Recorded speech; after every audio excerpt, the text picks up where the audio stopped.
गीता में भगवान श्री कृष्ण ने अर्जुन को उपदेश दिया है कि हे अर्जुन, तुम्हें अपना कर्म करना चाहिए। इंसान को अपने किए का दंड मिलता है। कृष्ण ने यह भी कहा है कि कर्म फल के बारे में इंसान को अपने कर्म का फल उसे अपने जीवन काल में ही भोगना पड़ता है। इसलिए कर्म करते रहें, लेकिन सदैव सचेत रहें, क्योंकि कर्म फल कभी भी पीछा नहीं छोड़ते।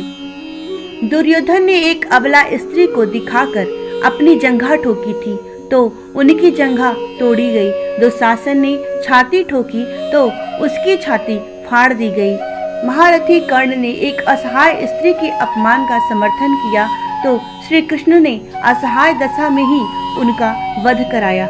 भीष्म ने यदि प्रतिज्ञा में बंध कर एक स्त्री के अपमान को देखने और सहन करने का पाप किया तो असंख्य तीरों में बिंध कर अपने पूरे कुल को एक एक करते मरते हुए भी देखा।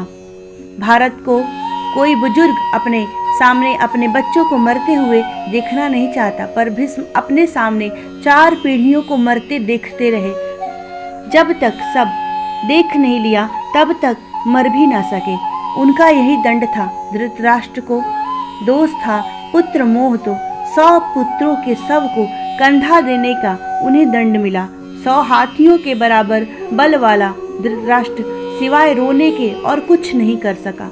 दंड केवल कौरव दल को ही नहीं मिला था, बल्कि पांडवों को भी दंड मिला।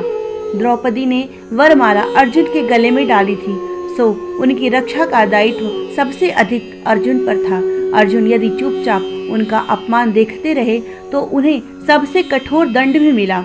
अर्जुन पितामह भीष्म को सबसे अधिक प्रेम करते थे, तो कृष्ण ने उन्हीं के हाथों पितामह को निर्मम मृत्यु दिलाई। अर्जुन रोते रहे पर तीर चलाते रहे। क्या लगता है अपने ही हाथों अपने अभिभावकों भाइयों की हत्या करने की ग्लानि से अर्जुन कभी मुक्त हुए होंगे क्या? नहीं, वे जीवन भर तड़पे होंगे। यही उनका दंड था। युधिष्ठिर ने स्त्री को दांव पर लगाया तो उन्हें भी दंड मिला। कठिन से कठिन परिस्थितियों में भी सत्य और धर्म का साथ नहीं छोड़ने वाले युधिष्ठिर ने युद्ध भूमि में झूठ बोला और उसी झूठ के कारण उनके गुरु की हत्या हुई। यह एक झूठ उनके सारे सत्यों पर भारी रहा। धर्मराज के लिए इससे बड़ा दंड क्या होगा? दुर्योधन को गदा युद्ध सिखाया था स्वयं बलराम ने। एक अधर्मी को गदा युद्ध की शिक्षा देने का दंड बलराम को भी मिला। उनके सामने उनके प्रिय दुर्योधन का वध हुआ और वे चाह कर भी कुछ न कर सके।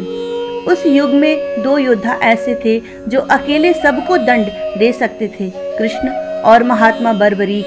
पर कृष्ण ने ऐसे कुकर्मियों के विरुद्ध शस्त्र उठाने तक से इनकार कर दिया और बर्बरीक को युद्ध में उतरने से ही रोक दिया। लोग पूछते हैं कि बर्बरीक का वध क्यों हुआ? यदि बर्बरीक का वध नहीं हुआ होता तो द्रौपदी के अपराधियों को यथोचित दंड नहीं मिल पाता।